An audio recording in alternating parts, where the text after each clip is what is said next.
Hello everyone and welcome. I'm Nikki. Now today I'm going to take a break from my normal book reviews and I want to talk about something from the writer's side of things.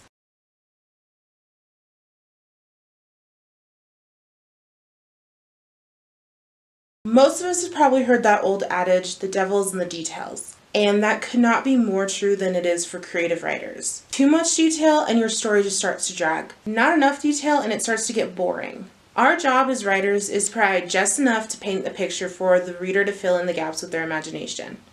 Personally, I'm big on show instead of tell, but you have to make sure that you're showing the right stuff and the right amount of stuff. There's a fine line between too much and too little, and you have to find the sweet spot to make your story go. So here's the first and biggest question that you have to ask yourself when it comes to whether or not to include details. Is it vital to the plot? If the answer is no, take it out. It has no business being in your book. So for example, if you're talking about the weather, it had better have an impact on your story, and it cannot just be a filler. If the answer is yes, you need to decide, is it part of the main plot or is it just part of the subplot? So back to that weather example I gave a minute ago.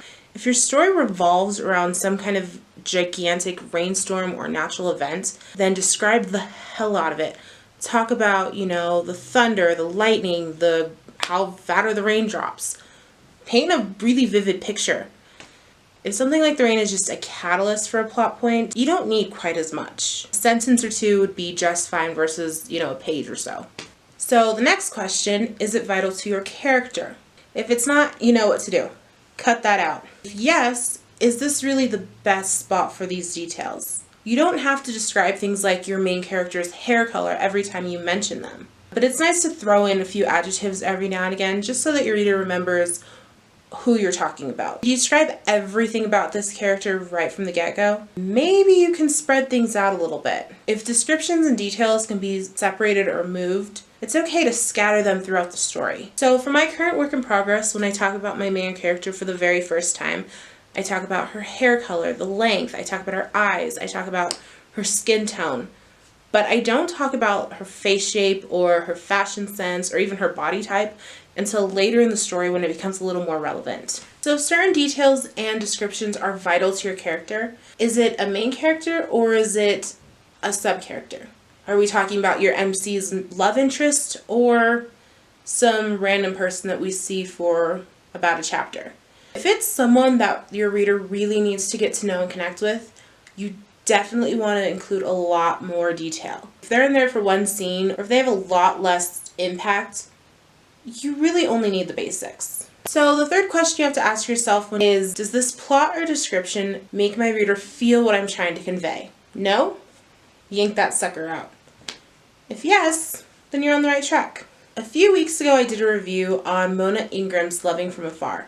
I talked about how in that story there was a lot of plot points, but not a lot of detail or depth to anything throughout the story. They didn't actually care about these characters. It is very important to know that the two main people, Cole and Allison, have a misunderstanding very early on in the story that leaves them estranged for a few years. But you can't just tell me that. Do you guys feel anything for Cole and Allison for me telling you that they don't talk to each other anymore?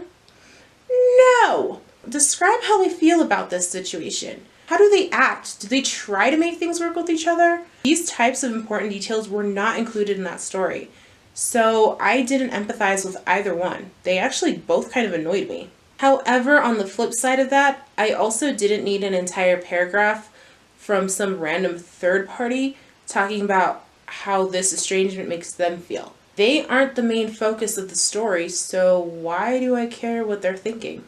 On the opposite end of that spectrum, last week I did a review on Falter by Haven Cage, and that book completely buried me in the amount of details that they included. I don't care about Nevaeh's day-to-day mundane life that does not impact the overall story.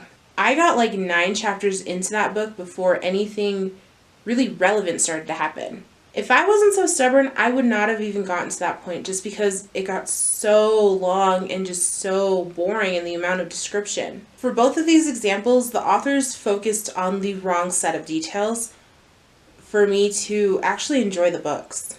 I'm one of those writers that goes by the seat of my pants. I think of something, put it down on the page. I do have a basic outline of where I want my story to go, but there's not an extensive amount of pre-planning. My outline does not look pretty. I'm going to be straight with you guys. But that's what editing is for. I have notes in the margins of my current work in progress that I need to add more detail, add a particular character to a certain scene.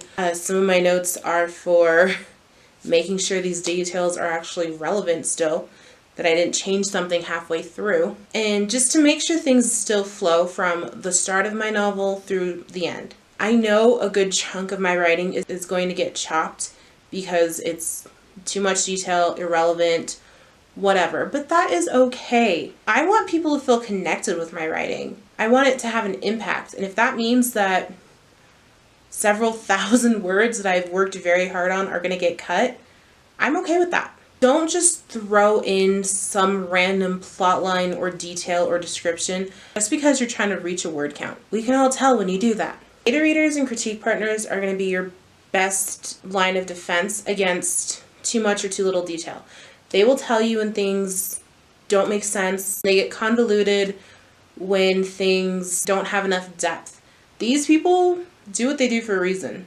That's why I beta read. Plus, free books. My writing background is very much centered in the world of academia. I got my bachelor's, I got my MBA, I do editing for other people's school papers. But one thing that really helped me through creative writing, research writing, all this stuff, is creating bullet points of everything that I'm trying to hit, either from a rubric for an assigned paper or plot lines. So what I'll do is I will make a Word document that has bullet points of all my subplots and sub-bullets for all of the things that go into that particular plot line. I personally like doing this in Word just because it gives me the freedom to move things around as I'm going. Don't forget that during your editing process, you want to be sure that the details you include matter.